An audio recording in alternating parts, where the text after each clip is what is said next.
So, well, hello, ladies. And let me just fire off Instagram as well, because it takes just a bit of a second. There we go. I think we are live on Instagram. Yeah, hey. So, big topic today, digestion and everything from being bloated and gassy and having to open up your pants when you go out for dinner, or having to put on the pants or a dress with a little bit of an elastic band. Only that makes you feel comfortable. And but also having a lot of just constipation and acid reflux. And so that's what we're talking about today. But this is not just minor inconveniences that this results in. Digestive issues can then translate to a host of other symptoms, and including hormonal problems. And that's really what I want to hone in today, because the truth of the matter is you do not have a person, there is no such thing as a person who has digestive troubles who is healthy and energetic and having balanced hormones and enjoying life and sleeping well and showing up like a happy human being. Doesn't exist. So you got to pay the price for it when we're having digestive issues. And I've had them most of my life. So that has had Steve, who's here with us today, because who better can I ask to come and talk about this than the man who has struggled with most of his life with digestive issues, got an incredible community that's just center of his work is digestive health. Steve Wright, the founder of Healthy Gut, a dear colleague and a great personal friend of mine. Hello, and welcome to today's call with us. Yeah, I'm the one man here. I appreciate you having me. And I don't know whether I've gone live. Oh, you know what? I thought I did go live on Instagram, but I didn't. But it's going live now. So, all right. Hey guys. So just in case you're joining us a little bit, I missed the part on Instagram. So just so that you know, we're talking about digestive health today. How do you know if you have low stomach acid? How do you know if you have deficiency in enzymes?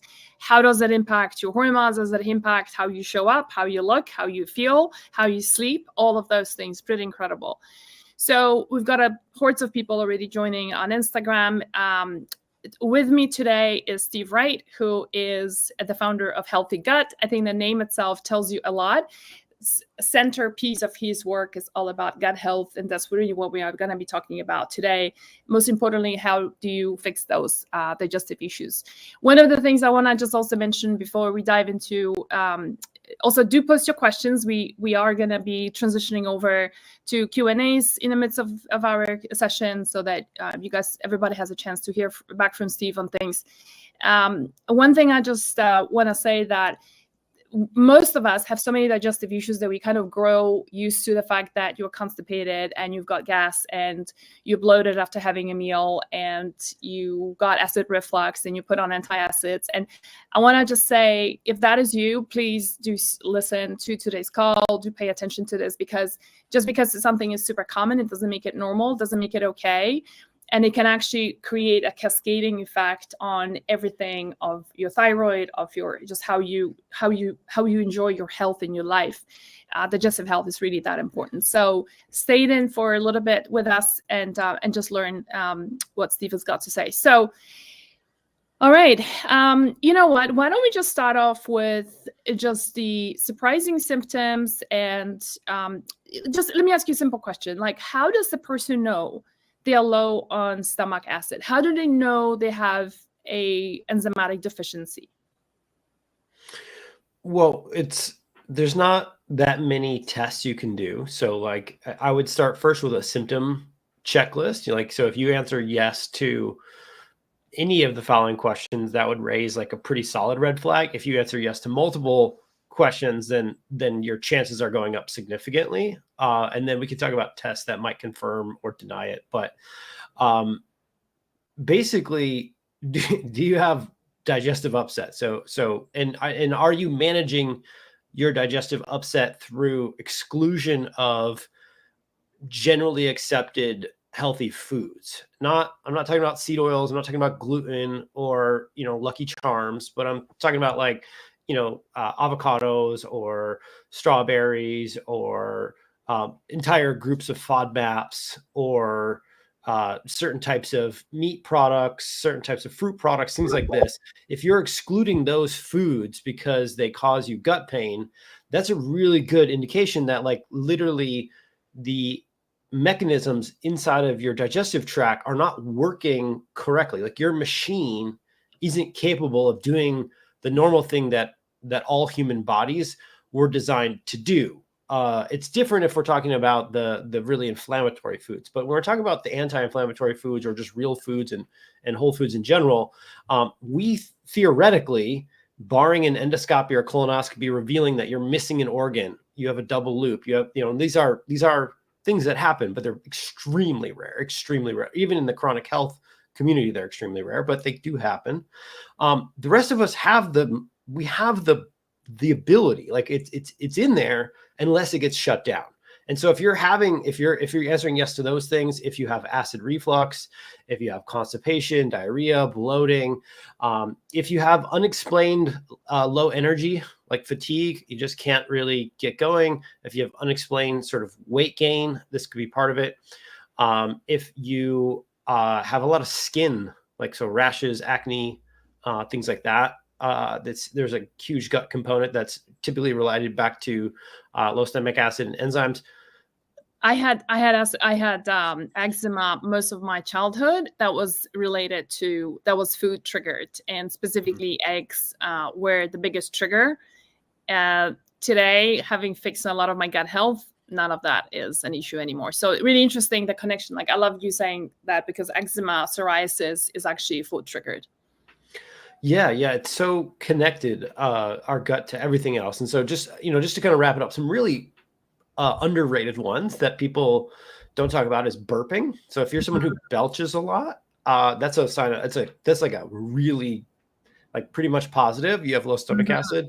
And then if you're someone who you want protein, like, and I know we're going to talk about protein because I know that, you've been doing a body transformation and just getting ripped over there, and protein's been a big deal for you in your community lately. But if you're someone who you like, in your head, you're like, I would love a chicken breast, or I would love a steak or something, whatever your protein choice is. But then when you eat it, it feels like a brick, or you just feel heavy, or you have to go like take a nap because you're so fatigued. All of these are like A+ signs that you have low stomach acid and likely low enzymes. And that's part of the issue, is that when you have one of these conditions, the other one becomes extremely correlated, because they're the first two major steps in assimilating the food into like actually being able to use it. So how do we know if it's low stomach acid, or is it because of enzymatic deficiency? Like you're just not producing sufficient enzymes? So there are tests you can do for low stomach acid. There's a Heidelberg test, there's a GI pill capsule test, but these tests cost like $300 to $600. You got to find like a clinic that's like a weird, awesome clinic doing it, and they're pretty rare. So typically what you end up doing is you end up just going and skipping the testing, and you're going right to the actual fix, and you actually try the supplement. And if the supplement improves your life, then it's basically a positive test result. And so that's typically the best way to do stomach acid checking. And so part of the enzymatic issue is, I would hypothesize, and there's no way for us to check this hypothesis at this point in time, but essentially if you have any sort of fiber or carbohydrate digestion issue, you have low enzymes, you have brush border low enzyme issues. And then if you're a celiac and you have active celiac disease, literally the diagnosis for that is that your brush border, which are these little villi in your small intestine, they're like cut off. They're just like cut down. That's how they diagnose you for celiac disease.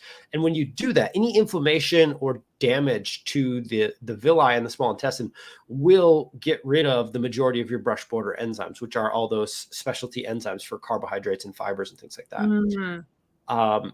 So that's a really big check for the low enzyme part. Yeah. It's interesting. We're getting questions here, or comments from people. Patricia, for example, saying the better I eat, the shittier I feel. From Angel saying the healthier food I eat, the more symptoms I'm showing. I'm curious, what symptoms are you showing? another person says, oh my God, I burp so much, I get bloated so bad, and burping relieves it. Well, sure it does. Yeah. Everything I drink, every time I drink water, I burp. I take digestive enzymes for food, but why was water causing burping? That's one of the questions just come in. You don't have to answer that right now. We can jump in later to questions. But so you kind of alluded to, doing a HCL test at home. That's one of the things we promised our community to talk about, that, like, instead of spending $600 looking for a clinic that can do that for you, it's a simple test. And I know I've done it many times before, and it was a shocker. There were times in my life where I had to go up to 6 HCL before I could feel anything. And that was a huge, and then turned out I had H. pylori. That was when I took care of that. Everything changed with my digestion. So that stuff really is this very simple, pretty indicative test of what's going on. Could you explain how to do that at home? Yeah. And my story is similar. I spent many years on HCL, and then when I healed some nutrient deficiencies and killed off some H. pylori, now I take, one per meal. Sometimes I don't take any, unless my stress gets really bad, then I take more. But let's skip to the beginning. So for less than $50, you can rule out this issue for yourself, and you can do it in a week. And so I think it's the most underrated functional medicine, sort of integrative medicine test, because it's so cheap. And then if it works for you, you have the fix in hand, and literally all of your digestion goes through your stomach. Literally everything will get better. It may only get 20% better, but for some folks, it's 80% or 100%. It feels like a light switch. And so how you do this is you buy an HCL supplement, preferably one that's as amazing as HCL Guard, meaning that it includes HCL, pepsin, intrinsic factor, and then we also have motility activators in ours. But either way, get at least 550 milligrams of HCL from a natural source, and then pepsin and intrinsic factor. And then you're just going to take one at dinner, a normal dinner, not like anything special. And you take it ideally right with your first bite of food. If you take it at the end of your meal, that's totally fine as well. I often take mine at the end of the meal, but some people do notice a significant benefit from taking it at the beginning of their meal. So do we want to ensure we have some protein in the food? Or like if you have, for example, a salad or a lentil soup, like would you still do it? lentil soup, yeah, because there's a lot of protein there. Just a salad with no, even if it's tofu, as long as it's a solid amount of tofu, then do it. That's why I usually say dinner time, because most folks eat their heaviest meal at dinner. If you don't eat your heaviest meal at dinner, if you eat it for breakfast or for lunch, then take it then. But yes, in general, I'm talking about at least 10 grams of protein, 5 to 10 grams of protein minimum. So think 2 eggs minimum protein. Okay. So you take one. Ideally, you will notice almost nothing. Well, so if you need the supplementation, you will notice almost nothing, or you will notice whatever symptomology you have around your digestion, it'll become better. If you have a burning or a heat sensation or an upset sensation, then just go and get some baking soda and put it in a small glass of water, just a little bit. Put like a teaspoon in there and drink it. You took a capsule that has acid in it. You're taking a base. It just nullifies it. You'll be good to go. There's no permanent damage. There's no issue there. And then at this point in time, HCL is not a supplementation that you should do or that you need if you feel that kind of pain from one capsule. Mm-hmm. But for the rest of us, with the majority of folks, probably according to several of my mentors, 70 to 80% of people who complain with IBS, heartburn, indigestion, they'll actually need HCL supplementation. So you'll keep adding 1 pill per day. So 2 pills the next day, 3 pills the next day. And at some point, you'll probably feel that sensation. So hold on, at dinner, or you start off with breakfast? I tell people just to keep going at the same meal, the heaviest meal of the day at dinner usually, until they figure out their dosage. And then when you figure out your dosage, say you get to 4 per meal and you feel that heat or that sensation, take your baking soda. And then tomorrow, start taking 3 capsules per day with every meal that contains at least 7 grams or so of protein. And if you're taking a pre-digested protein powder, like you're making a shake with a protein powder, don't take it then. It's got to be like substance, right? We're actually trying to break down food. So any meal that has substance and protein. Yeah.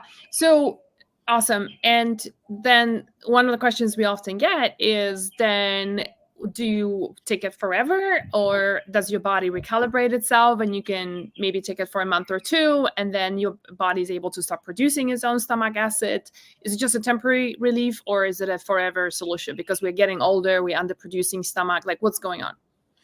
Yeah, the range is everywhere, right? Some people need it for 2 months, some people need it for the rest of their lives. So yes, and if you're 80 and you've had digestive issues and chronic health issues the rest of your entire life, you might take it for the next 10, 15 years as you try to age as well as you can, because you're past 70. And we do know that stomach acid starts to decline pretty rapidly at 70. It also definitely starts declining in your 30s. It's like everything, right? Like our eyes start declining in our 30s, our ovaries, everything starts falling off a cliff. And why should we expect the stomach to be any different? And so for some folks, you will need it, for a long time.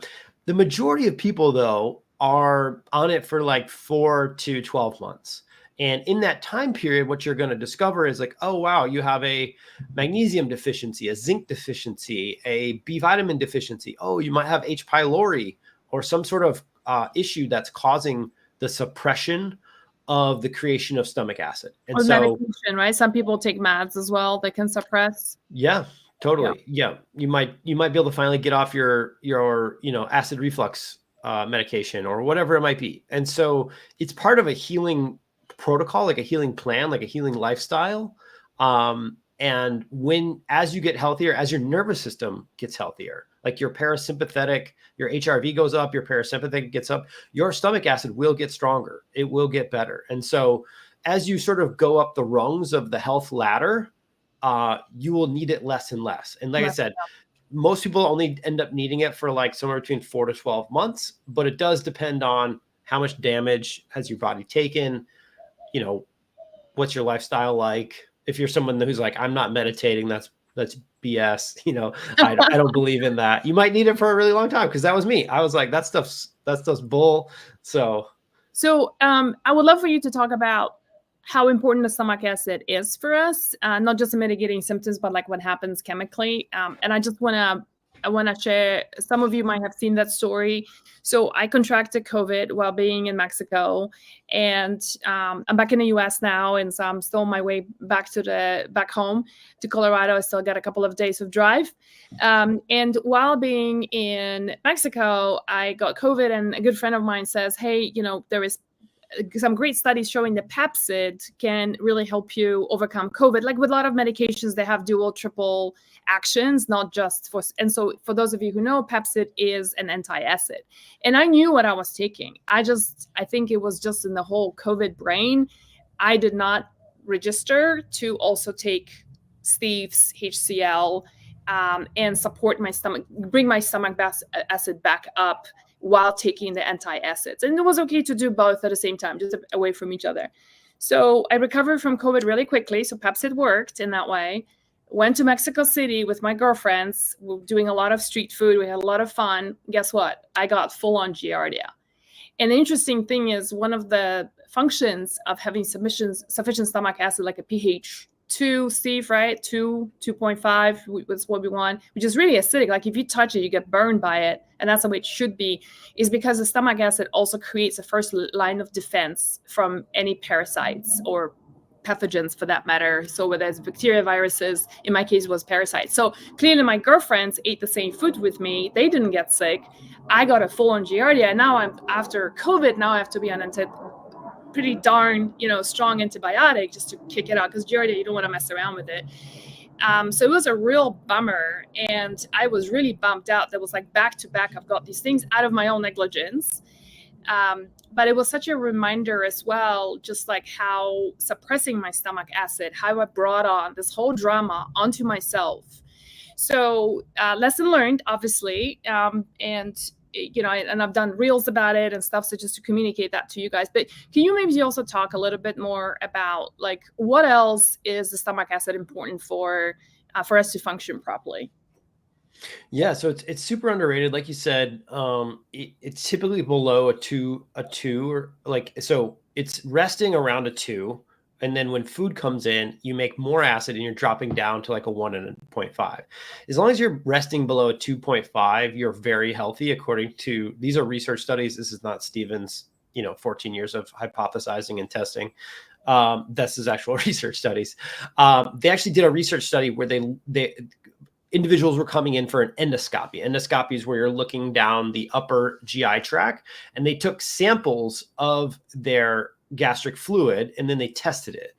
And they tested it for all kinds of things. Not only did they test it for pH, but they also tested for something called LPS, lipopolysaccharides. This is a toxin. It's a very potent toxin that comes from a certain type of bacteria called gram-negative bacteria. Now, gram-negative bacteria are always going to be present. They're kind of like candida. The idea that you can have a life without these things is just absolute BS. You'd have to be in a bubble, and even then it might not work. But we don't want them in large amounts. And so the reason why I say it's absolute BS that you can live a life without them is because we do have defense mechanisms built in our body to defend against these LPSs. And it turns out that the stomach acid contents of people who were below a 3 versus the people above a 4, the people above a 4 had up to 1,000 times increase in LPS amounts. And so what they found was people below a 3 and especially below a 2.5 had almost no amounts of LPS in their stomach. And this was not coming from food. These people had been fasting, right? They're going in for a procedure. So that means it's coming from the oral microbiome. And so fasting, if your stomach acid is resting too high, like it's not resting in a healthy place, you will literally be dumping inflammation all day long, 24/7 into your small intestine, pissing off your immune system. And, your hormones are going to cascade. Like, in my opinion, a lot of times your hormones are kind of like the Marriott strings behind your immune system. And so if part of your Marriott strings are messed up and tangled all the time and kind of frustrating at a low grade, your hormones are going to get spent more than they need to be trying to deal with this all day long inflammation. And so that's one of the biggest issues no one's really talking about. The other issue no one's talking about in our giant focus on protein right now is that acid at a molecular level, at a 3D micron level, what acid is doing to any type of protein, I don't care if it's lentils, tofu, chicken, beef, what it does is it opens up the structure. It unfolds the proteins that are there. And why that's important is so that the enzymes can come in and chop them all up. I try to analogize it like a flower opening for the sun. Like the flower petals will open when the sun shines, when the conditions are right. And then, you see the beauty and access to nutrients from bugs and bees, all these types of things become available. If you're having a high acid state, meaning you don't have enough acid to do healthy digestion, you can consume a lot of protein, but not actually get the amino acids into your body. And that's, I think, just sad and frustrating that people are going out of their way to like make these healthy lifestyle changes, and then it's backfiring on them. Yeah. And especially there's so much of conversation, including myself. I'm, part of the problem is that we talk so much about sufficient protein at every meal. Start your day, like my big thing is mantra is start your breakfast with protein, right? And, and then for every kilogram of your body, you do 1 gram of protein, right? So whatever that is for you, split it up over 3 meals or 2 meals, whatever you're eating. And so, and it's like protein everywhere you see. It's like women in perimenopause, we need the muscles to carry us to so that with the declining estrogen, we are protected and we are strong and all that. But then nobody talks about like eating all that protein, but then are you digesting all that protein is the golden question here, right? So you formulated your own HCL betaine, which is, and so I would just be straight up here with you guys. We are a partner with Happy Gut. It's products that I love and support. I feel like it made a profound difference in my own health, and a lot of my food sensitivities actually have disappeared. That's another thing that hopefully we can squeeze in to talk about today. If you're having a lot of food sensitivities, correcting your enzymes and stomach acid is going to make a humongous difference. Definitely has for me. The reason why I can eat eggs, for example, a lot more. Like, remember I was mentioning earlier, for those of you guys who were here, I said, oh, you were not here. I mentioned that as a kid, I was covered in eczema. It was all here in my back of my legs. And my mom didn't know it back then. But guess what? I also had bad breath.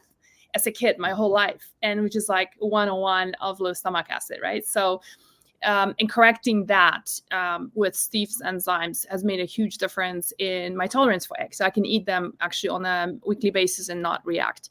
So, there are a lot of HCL betaine products out there in the market. You formulated your own with Healthy Gut. Why? I mean, it's a great question, right? Because there's thousands of HCLs from all different types of companies, and some of them are like, dirt cheap, like, $7 a bottle or $9 a bottle. Why even do this? And it was mostly because two things. One is I have been fascinated by this. I own a bunch of like medical books from the 1900s. I really love like what was happening from like 1880 to like 1920 in medicine. They had a lot of cool theories and ideas that just were never really furthered because of modern medicine and the oil industry and what happened with Rockefeller. But anyways, that's a side tangent. What all the books show, including the current Western medical books, is that stomach acid is made of predominantly HCl, which is an acid, pepsin, which is a protein degrading enzyme, and then intrinsic factor, which is think of it like a bouncer. It binds to B12 and then it protects B12 from being destroyed and allows it entry into the body. And so there is a condition called pernicious anemia, which is anemia due to low B12. And this is a pretty rare condition, meaning like less than 1% of individuals, even with anemia, have it, I think. Maybe 1 to 3% of people with anemia, but it's pretty rare. However, what that's suggesting is that we're making a supplement that, for maybe up to 3% of folks, they need more of this intrinsic factor. And who knows if the rest of us are having like a low grade B12 malabsorption, and we could use some more of it. So I just was always mad that the supplement companies wouldn't put the intrinsic factor in there. So that's the one thing I wanted to correct right away. And then the second thing I wanted to correct was, as someone who's used HCL on and off throughout my through the last 14 years in my own body, but also in clinic with like hundreds and hundreds of people, a large percentage of folks have a need for a motility supplement, like something that just helps with motility, because the pH of our stomach is one of the main motility activators. And when it's low, our motility waves are going to get weak and slower, and everything just gets off. Motility are the waves that push the food through the intestines. And we want these to be strong. We want everything to happen at a timely manner. There's a lot of things that need to go down. And so I was like, why do we have all these motility supplements and then these HCL supplements? Why don't we just put it all in one capsule? And so that's what we did. We found out that there was a study on organic ginger in humans that showed a production of stomach acid waves out of the bottom of the stomach. And I was like, well, great. This is an anti-inflammatory herb. It's good for mast cells. It's good for, it's good for motility. Let's just put this all into one pill. And so that's where HCL Guard came from. Gotcha. Okay. And so I just posted on, I'm going to do the same thing on Instagram, you guys, and we're going to get into your questions in just a second. You can get the Healthy Gut HCL betaine on their website, and I just dropped in the link where to go. The cool thing is you also get $15 off on the Digestive products, which is, we talk about HCL betaine today, enzymes, and tributarates, and so we'll cover that in a second. So that's kind of a sweet deal. You can get $15 off and get free shipping if you're in the United States. And the link is in the comments. So let's talk about and you know what, actually let me jump into some questions, because we had there's questions about replay. Yes, there's going to be a replay. Patricia is saying, yes, food moves down so slowly. So I guess that's about your motility question. There is a question about what supplements. Oh, okay. Let's see. There is a question that I'm just not seeing right now but I did see it earlier. It was a good question. Somebody saying, can you take HCL betaine while you're taking antacids, which kind of. Yeah, it depends on what the purpose is. If you have an active ulcer, so you have active ulcers, or you have active known gastritis or something related to that, like Barrett's esophagus, and you're being treated for that using antacids from a doctor, then don't take it. That would be a contraindication, and you should focus on healing your mucosal membranes first, and then introduce some sort of HCL after that. So you got to sequence these things properly. So that's the biggest contraindication, is if you have damaged your mucosal membranes such that it's actually needed for you to, in the short term, get rid of acid so that the membranes can heal. Now, maybe you want to seek a Eastern or an integrative or a functional doctor who knows how to kind of do both at the same time, because that is possible. But, you know, I'm not your doctor. Be an adult, work with professionals. There is comments saying, oh, wow, my tummy troubles have gotten worse after COVID. Never realized it would affect my tummy too. Do you see like more digestive issues post-COVID in people? I mean, I can't say that to be true, but I think what we should acknowledge is that your stomach is, number one, takes one of its main cues. This is people are like, really, sometimes this blows their mind. Some people don't care, but the best way for you to produce more stomach acid for free today with every single meal is sniff your food.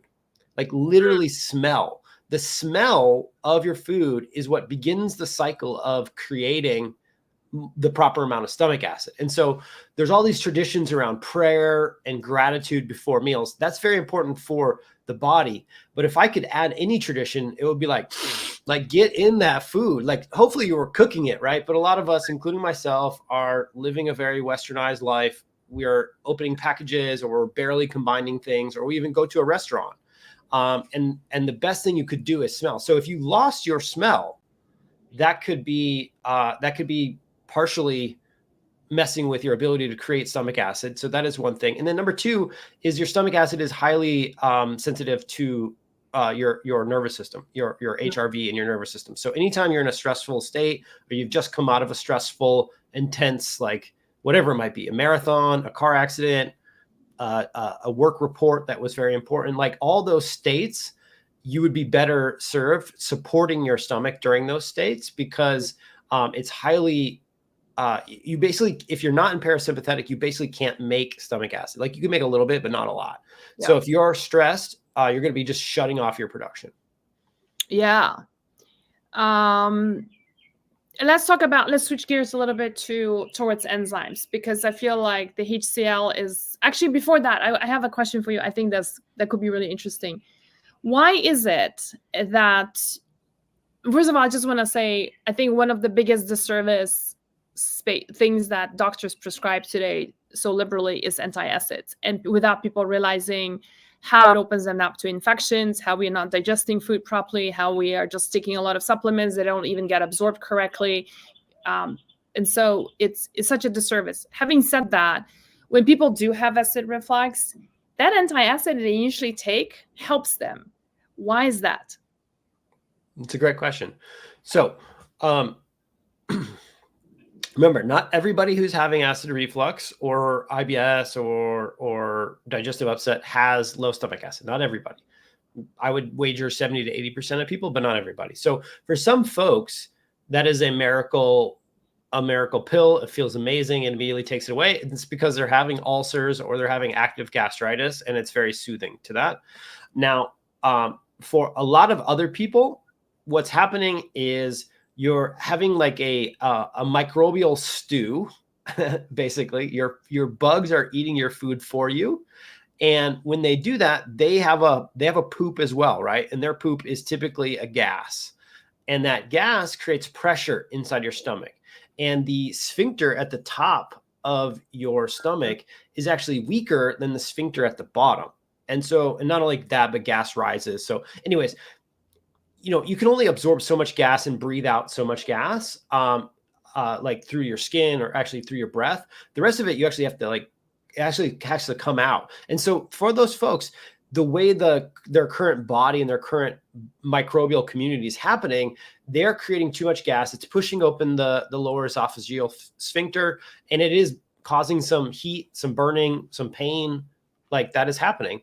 You take an antacid, and what you're doing is you're completely changing that microbial community for a little while. You're changing it to a new state where there's not like a medium amount of acid. You're changing it to like almost zero acid. And so now we have it takes a little while for the microbial community to rebuild, but in the long term, what will happen is a new set of bugs will grow in this new environment, and it will eat your food for you as well. And then you'll have to keep increasing your antacid dosages. Whether you're taking Tums or baking soda, you'll go from 1 to 2 to 5. If you're taking some sort of PPI, you'll end up going from 10 milligrams to 20 milligrams to 40 milligrams. And the reason why is that as the microbial community shifts, the same process will repeat itself. But in the short run, if in either case, whether you do have gastritis or ulcers, or you have just this microbial gas production, it will shift it such that you feel good. Awesome. Let's switch gears to digestive enzymes, and you guys will come to your questions in just a second. We've got some good questions coming in. I want to cover digestive enzymes first.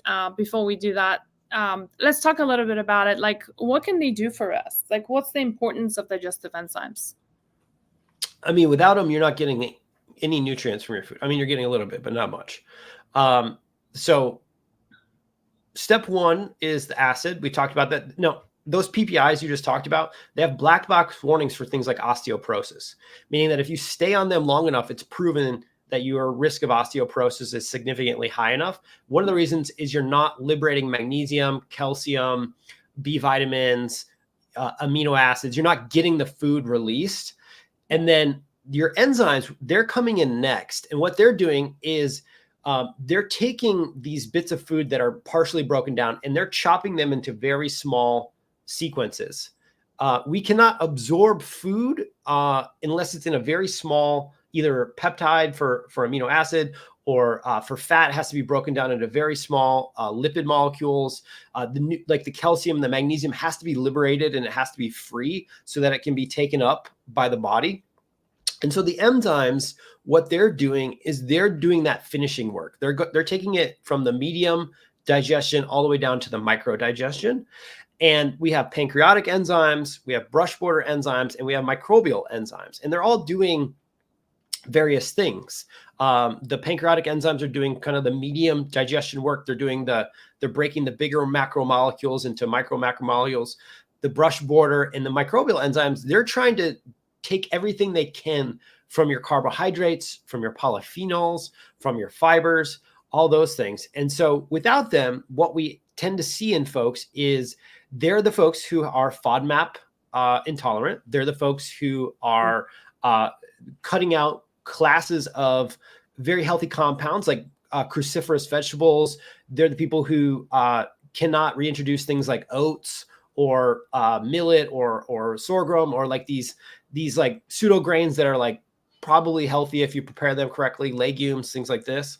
And then they're the folks who just struggle with food intolerances. They're just picking up food intolerances like they're picking berries in the wild. Those folks that's like a really great sign that you do not have the enzymes needed. And so what you're doing is if you put sugar on the floor in the kitchen and then you have ants, you can't really be mad, right? You threw the sugar on the floor, and nature shows up where there's food. The same thing happens if you don't have enough enzymes in the body to break down and absorb the food. The food will stick around longer and deeper into your gut, and you will grow. Nature will grow and feed on it because you did not. And then you will have your version of ants, which ends up looking like dysbiosis, SIBO, Candida, SIFO, all these different overgrowths. And sure, there's other root causes that are correlated with this, but one of the major things is just the food is sitting around too long inside of us. Okay, so digestive enzymes. Same question for you. So Steve has incredible digestive enzymes. Some of you might be wondering, hey, Magdalena, you got digestive enzymes too, and we do. In full honesty, I think he is a master at this, and I think it's just more thoughtfully and more skillfully formulated than ours is. I still got good results with ours, but I feel like it's yours that is the Rolls Royce of enzymes. So same question here for you. You know, there are so many enzymes in the market. Like, why did you decide to put on the healthy gut enzyme? And by the way, many of you asking where to get it from. So I posted the link. I'll repeat the comment again, and you can shop it there. You get $15 off on the digestive products from Healthy Gut and free shipping if you are in the United States. And you gotta use the coupon though. It's called H Balance to get that deal from them. Okay, so back to digestive enzymes. What's the big deal about that?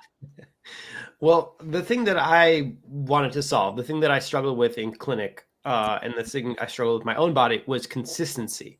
So everything I just told you is like all science and theory, and it's all great until you get your hands on the product, and then you remember this talk and you're like, I want to eat what I want to eat. I want to be able to enjoy normal, healthy foods without pain. I want to, continue furthering my healing journey with whatever it might be.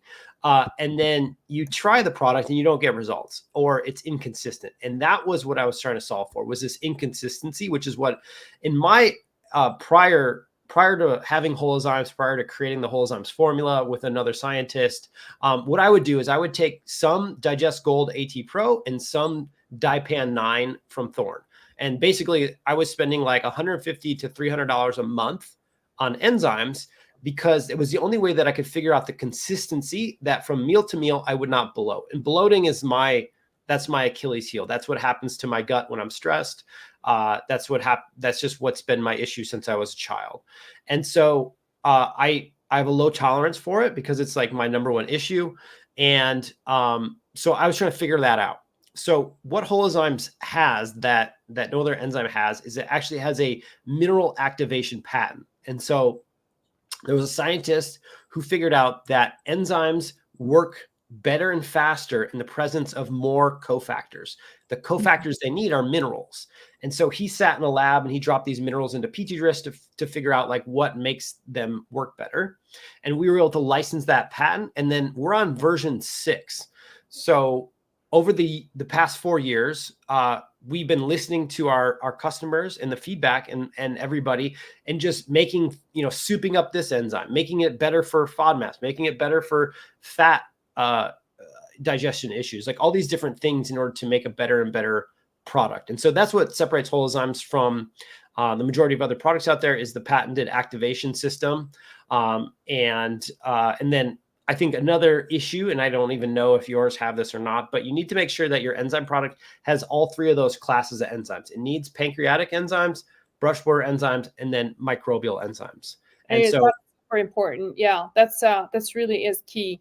What do you see from people in your community when they start taking enzymes? What are the typical stories that you hear back from people that it helped them with what? I mean, that day or the next day, it's like less, like, 50% of my bloating's gone, or even more of I can finally eat foods again. My stools normalize, whether they were too fast or too slow. I'm feeling less heavy, less foggy, less full, less fluid, in their bodies, things like that. So it's a lot around just like food enjoyment, food tolerance, and then related to what happens when you have a gut that's not working correctly. For some folks, it's like fluid retention and bloating and swelling. Other folks, it's just like they're just flushing everything out of them. So I can't really say it's one thing. It's because it's so central to everything. Yeah. And I made a commitment after taking that antibiotic. I was really angry with myself, for just like, oh my God, like first you got COVID, and then now you just expose yourself. Like you didn't prevent this whole stupid Giardia from happening. Now you're going to take an antibiotic, wiping out everything, setting yourself back. So I was pretty mad at myself. But then I also made a commitment that I will do whatever it takes to really optimize my digestion and commit to doing what I need to do. And I will tell you that my digestion right now is better than it's been in the longest time. And the commitment to HCL, commitment to taking enzymes, commitment to taking probiotics, take commitment to taking stuff for the liver, which is something that is also another big piece. And one of the things that I've noticed for me is that I have a tendency to get constipated. My constipation is non-existent. Even now, as I'm traveling back to the US, and I've done over 1,000 miles, and it's pretty, and for doing travel is stressful. You release a lot more cortisol, you lose a lot more water, constipation is a very common thing for a lot of people. I'm not even constipated. So it's been so I think one of the things that I definitely attribute that towards to taking digestive enzymes and improving my HCL before meals. Like we went out for dinner last night, all of us took enzymes and HCL betaine before having that wonderful ramen that we went to have without gluten noodles. So we all stayed very gluten free, but it was it felt great, and this morning no problem at all, and that continues on that way. So that's another, I think, benefit people can women can expect. One thing that we haven't talked much about yet is if we can maybe hone in a little bit more towards hormones. All my books, for those of you who are maybe new to this community, I have 2 books, Cooking for Hormone Balance and Overcoming Estrogen Dominance, both of them available on Amazon.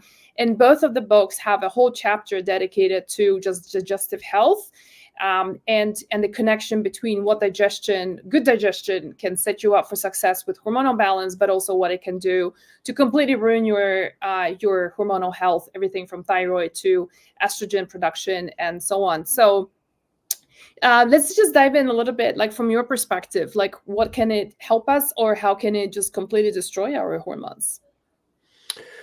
Yeah, I mean, I think I talked earlier about like in a way I like to think about the way I visualize hormones is that they are the marionette hand on the immune system, and the immune system is like the thing in the strings.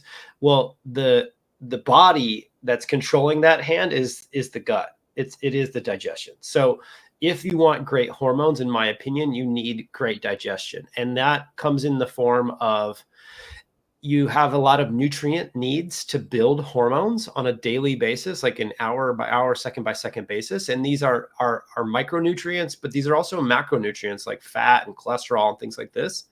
If you are not actually, like, you can make the most delicious food in the world. You can make the most organic food in the world, the most fresh caught food in the world. But if you're not breaking it down and taking those nutrients for yourself, you can end up with hormone imbalances. You can end up with all different types of you're slowing the machine down, right? It's almost like you're not doing the oil changes on your car over time. You're not doing the required maintenance, and it's gonna show signs of wear and tear over time.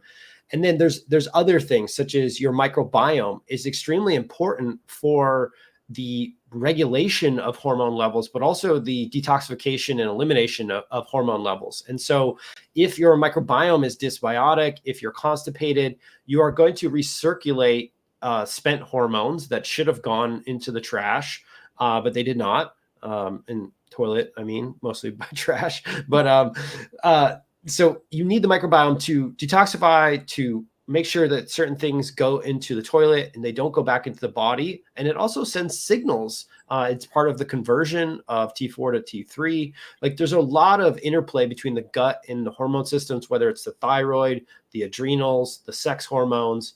And it comes at it from both levels, which is, one, are you getting the nutrients needed to rebuild new hormones every day? And then 2, are you sending the right signals to keep the pathways working for your hormones? And I would say the third thing is that if not, let's say that your gut is dysregulated, things are sluggish and slow and not working properly, you're going to be causing that low-grade inflammation I talked about. And then who's got to mop up that low-grade inflammation?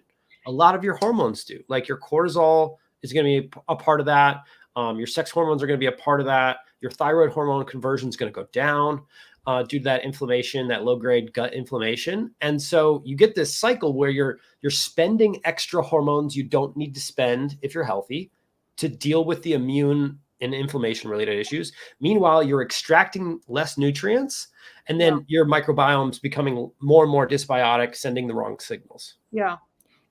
All of this. And I can tell you, when I was in private practice back in the day, there are so many women who would optimize their digestive health. And back then I was doing working with women with thyroid issues. And they suddenly will go from hypothyroidism, they will become hyper because their medication was too high. They had to lower the dose. And the doctor would be like, what are you doing that we need to reduce your meds? Like, all concerned. And it's like, it's actually a great thing, because now they're converting the T4 hormone into T3 so much more effectively because of improved digestion than before. And then the other thing I love when you talk about, for those of you who have my books, you might remember I talked about the estrobolome, which is the estrogen the microbiome, right? So combined into two. And it's the set of subset of bacteria that helps to metabolize estrogen, break it down and evacuate it correctly out of the body. When you have digestive issues, including enzymatic deficiency and low stomach acid, it's really hard to have a correct microbiome composition that helps to break down those estrogens, evacuating them. And so that's another good reason why you optimize your digestion for that. Let's dive into a couple of questions I see that are coming in through. So this might be a little bit of a repeat, but we have some new people who just joined. Would it be okay to take HCL if you have GERD? Yeah, I mean, obviously, again, be an adult, check with your doctor if you need to. If you've had an endoscopy that shows an ulcer, then don't take it, or gastritis or something like that. But otherwise, you could try it. Like if I have acid reflux, then I take more HCL. Actually, it's counterintuitive, but that's how I get through it.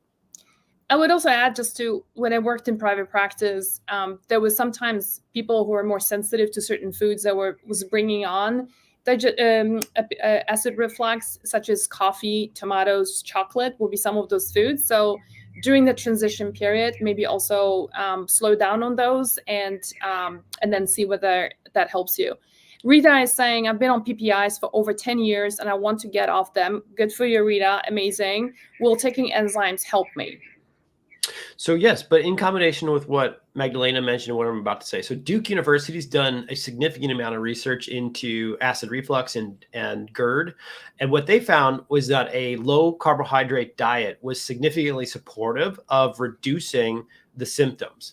And so this is this is kind of like an all hands on deck moment. If you've been on PPIs for 10 years, you need to bring as many tools to the fight as you can. So I would reduce your carbohydrates down to like 100 grams or so a day. I would make sure they're absolutely not processed. So no gluten-free bread, no gluten-free crackers. You're getting your carbs from sweet potatoes and white rice and vegetables, things like that. And then I would bring in enzymes for sure. Whole enzymes is my favorite. And you might need Magdalena's enzymes, my enzymes, whoever enzymes you use. Make sure you play with the dosage. A lot of people don't realize that they could take double or triple what's on the back of the bottle. And during the phase of coming off a PPI, not everybody, but a significant majority of people experience a rebound in acid reflux, meaning because you've artificially suppressed your body for so long, you take off the rubber band and boom, it just flies back. And so those pumps in your stomach, they turn back on like, full force, like way too much. And so riding out that time period with a provider, with a practitioner who's done this before, is a really good idea. Bringing things like a lot of enzymes, a diet that's built for this, avoiding coffee, spicy foods, trigger foods for you will all be helpful during this time frame. And then I would throw in, some mucosal healing herbs. So whatever you like to use, I think DGL is wonderful, but there's lots of different herbs. Yeah, malin, aloe, slippery elm, marshmallow roots are some of the really great calming ones too. All right, Patricia is saying, do your enzymes contain ox bile? I have gallbladder problems. No, our enzymes are fully vegan and vegetarian. They do not contain ox bile. I don't think ox bile is needed for all gallbladder related issues. I think a lot of gallbladder, even if you've lost your gallbladder, I don't think that everybody who loses their gallbladder needs ox bile. I think that if you have the proper stomach acid and enzymes, you can get through it. Now, that doesn't mean that you shouldn't use a gallbladder supplement if it's very helpful for you. There are people who do have legit bile related issues. And so using a TUDCA or an ox bile or a taurine based or beetroot based supplement can be very helpful. Okay. We've got a scammer on that. So just guys, you ignore the comments from the scammer. It's kind of annoying. All right. Cheyenne is saying yeast, fungi, mold, parasites, and heavy metals are the root of most chronic conditions. Okay, that's not a question, but all right. Another good one is coughing and clearing after eating an acid reflux. Is it an acid reflux symptom? Coughing and clearing. I think it's like clearing phlegm. I think it's to say. Is that I mean, that could be related to acid reflux. It could be a histamine. It's more likely maybe a histamine related issue, but it depends on it. The phlegm, I would say that sounds more like histamine intolerance, but the coughing, you can actually Google this, a dry cough that's persistent. You've had chest x-rays, you've maybe had a CT scan, you're not sure what's going on. That's pretty much always low stomach acid that's pretty much always acid reflux, of which could be low stomach acid. Yeah. Okay. But please get the chest x-ray if you've had a cough for a long time, because if you're dealing with some sort of more serious condition, you want to know as fast as possible. Okay. I think that's we'll need to start wrapping up. But that's, I think, will be there's a lot of, okay. So we've got one thing here. Jennifer is saying, thank you for doing this live, and I was diagnosed with H. pylori when I went to a routine gallbladder surgery. I have had a hard time finding info on the subject while ordering your product after the live. Do you want to talk a little bit about H. pylori here? Because it's such a common infection, and a lot of people think that they need to take antibiotics to fight it and such. So let's just elaborate a little bit more on this to help people out. Yeah, so H. pylori is a bacteria that lives predominantly in your stomach. It part of how it lives is it attaches to the mucosa and the biofilms in your stomach, and it secretes a substance that turns off the pumps, the acid pumps in your stomach. And so the presence of H. pylori essentially is a really good indicator and probably saying that, yes, you have low stomach acid. A lot of people have H. pylori, and in some cases, it becomes like a really big issue down the line, like cancer, things like that. That's why the majority of integrative and functional medicine doctors will try to treat it. And there's the Western approach, which is you take 3 different antibiotics and a bismuth. Bismuth is a compound that reduces stomach acid. And so they found that they get better results when they take triple antibiotics and a stomach acid suppressant to killing it. And if you think about that, you're doing extreme damage to your microbiome. And my problem with that protocol is always, what are you setting your body up for after it's done? On the road. Yeah. This is a horrible thing that happened, but it's really important to think about. When the US pulled out of Iraq and Afghanistan, they just pulled out and they left all their stuff and they left a power vacuum.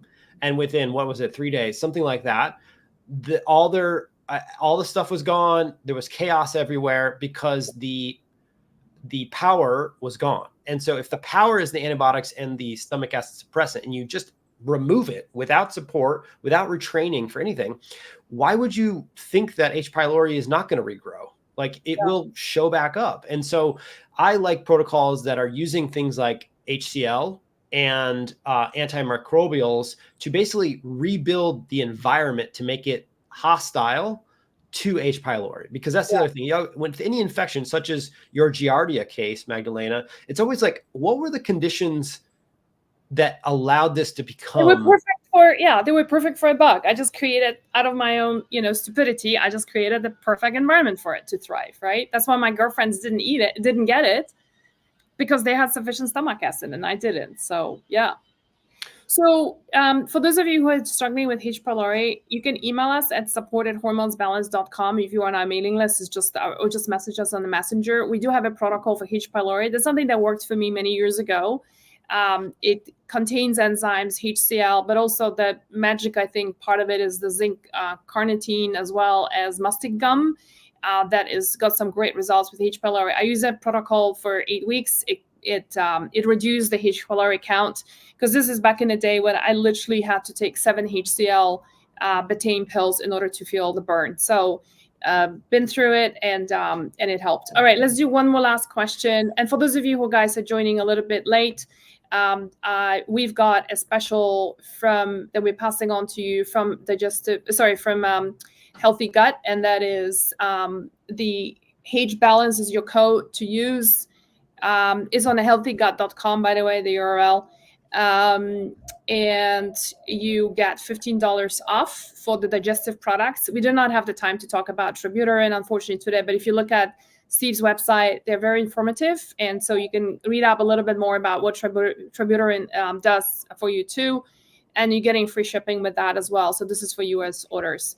And I dropped the links to in the comments as well, so just take a look at that.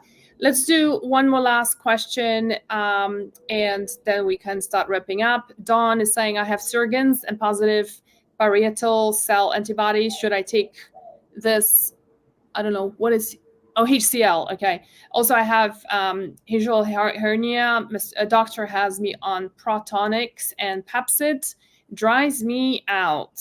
Oh, dear. It sounds like me getting myself prepared for a disaster such as Giardia.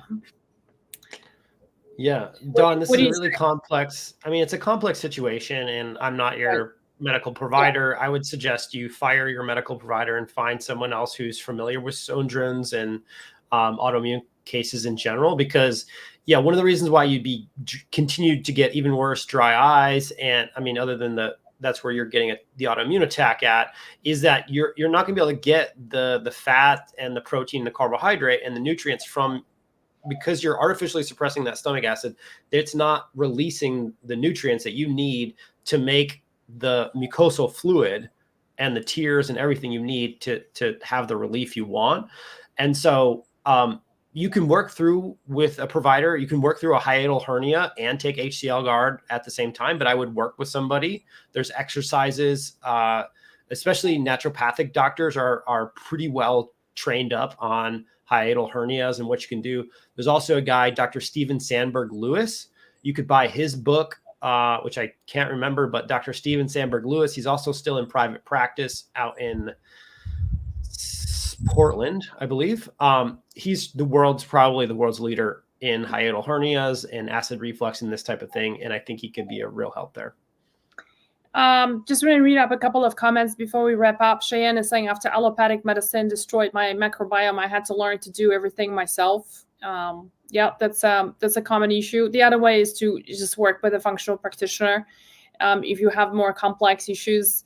Mindful Path is saying, I treated my H. pylori with organic cabbage juice. I drank 1 cup a day for 10 days. It went away. Then I started taking HCL to treat my low stomach acids. That's great to know. Thank you for sharing. Okay,